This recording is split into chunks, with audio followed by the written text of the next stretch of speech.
이 지역에서 이 건물을 지을 때 지켜줘야 될 것들에 대해서 명시가 건에 나와 있거든요. 이거를 고려하지 않고 견적을 내면 본인이 처음에 생각하셨던 견적이랑 차이가 많이 날 수 있습니다.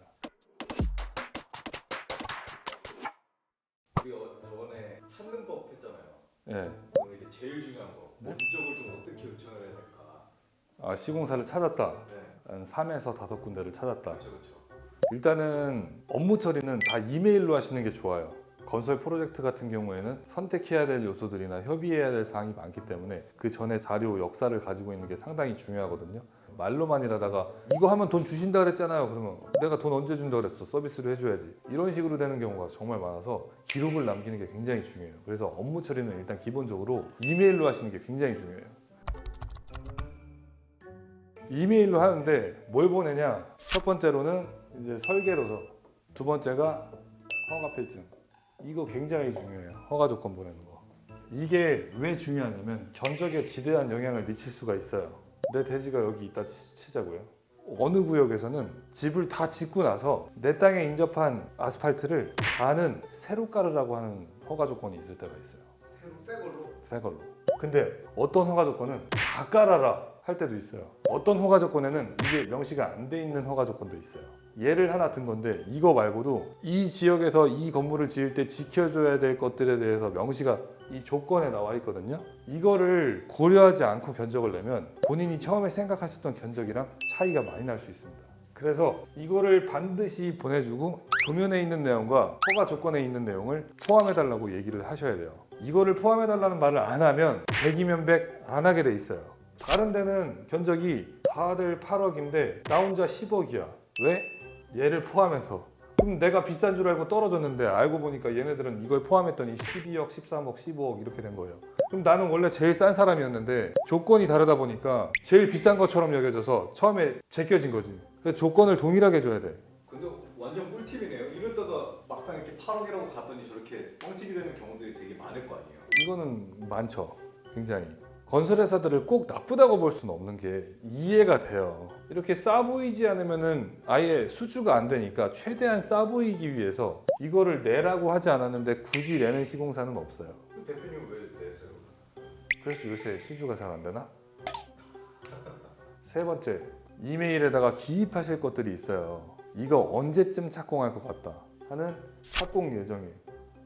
그것도 견적에 영향을 미치나 보네요.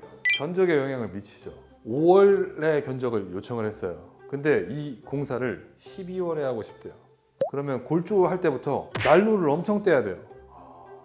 100평도 안 되는 현장을 할 때 고체 알코올 연료값만 550만 원이 들어갔거든요. 그러니까 예정일에 따라서도 공사비가 달라질 수가 있는 거예요. 그 다음에 의뢰는 지금 하는데 만약에 내년에 착공을 한다. 그럼 공사비가 달라질 수도 있잖아요. 갑자기 막 전쟁 터졌을. 네, 최근에 공사비가 폭등을 했잖아요. 제가 어저께 강의 듣고 온 데서도 공식적으로 발표된 자료에는 건축비가 최근 2년 사이에 20% 올랐다고 하는데 우리가 체감하는 거는 공사비가 3배 올랐다. 이런 얘기를 하셨거든요. 그러니까 만약에 착공 예정일이 너무 좀 떨어져 있다 하면은 지금 내는 견적이 의미가 없을 수가 있어요. 그리고 또 하나, 착공 예정일이 바로 다음 주야. 근데 우리는 할 여력이 없을 수도 있잖아요. 그러면 죄송한데 저희가 전 인원이 지금 공사를 다 하고 있어서 저희는 3개월 정도 뒤에 착공이 가능한데 가능하시겠냐, 괜찮으시겠냐 해보고 당장 해야 된다고 하면 또 급하게 한 명 채용해서 가야 되고 이렇게 꼬일 수가 있거든요. 그래서 착공 예정일을 명시해줘야 건설회사도 언제쯤 들어가는구나 하고 대비를 할 수가 있어요. 이메일에다가 이 내용을 적어주시고 언제까지 제출해달라, 제출 기한. 오늘이 4월 26일인데 30일까지는 제출해 주세요. 이런 식으로 언제까지 제출을 해달라는 제출 기한을 명시를 해주시면 좋습니다. 그리고 네 번째가 회사 소개서.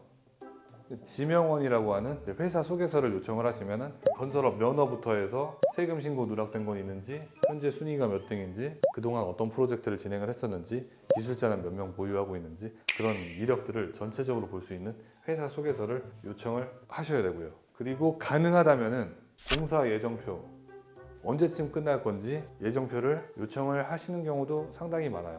그러면 이제 대략적으로 이제 작성을 해서 드리는데 이것도 받아보시면 여기 건설회사는 4개월 걸린다고 했는데 여기 건설회사는 6개월 걸린다고 하네. 여기는 8개월 걸리네. 그럼 기간에 대한 것도 다 돈이랑 연관이 되잖아요.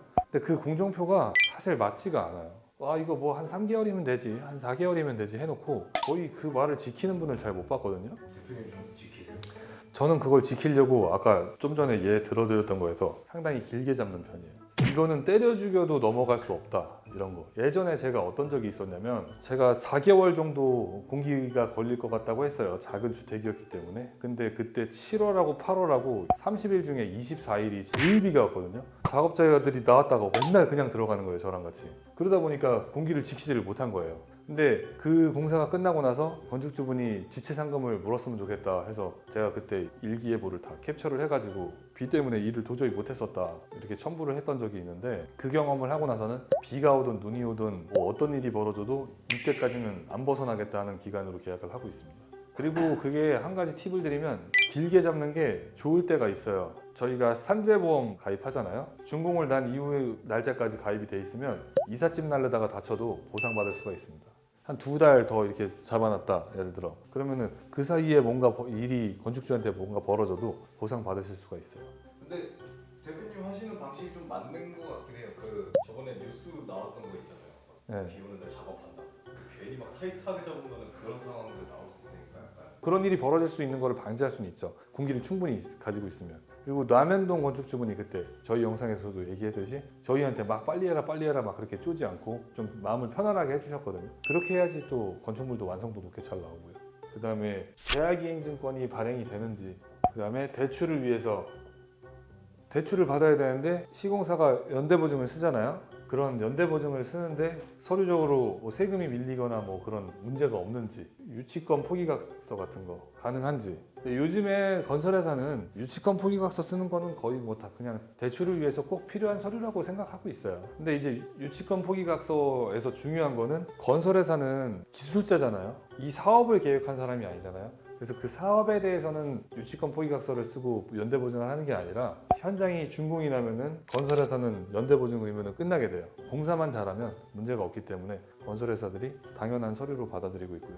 그리고 공사비 지불 조건을 좀 알려달라. 저희 같은 경우는 보통 공정별로 해서 계약금 10%, 골조 한 2층까지 가면은 10%, 4층까지 가면 10%, 외장 끝나면 10% 이런 식으로 공정별로 하는데 회사마다 이게 좀 조건이 달라요. 그리고 특히나 마지막 잔금을 얼마까지 좀 후불로 해줄 수 있냐, 잔금을 10% 남길지 20% 남길지 그런 거를 정해주시면 되는데, 요새는 건설회사들도 자재나 뭐 사람들 일을 시킬 때 후불로 잘 안 돼요. 뭐 마지막에 가전가구나 뭐 타일이나 이런 것들도 다 돈을 주지 않으면 현장에 자재를 안 보내주는 경우가 점점 많아지고 있거든요. 얼마까지 준공 전에 후불로 남겨줄 수 있냐, 그런 지불 조건도 물어보시면 좋을 것 같습니다.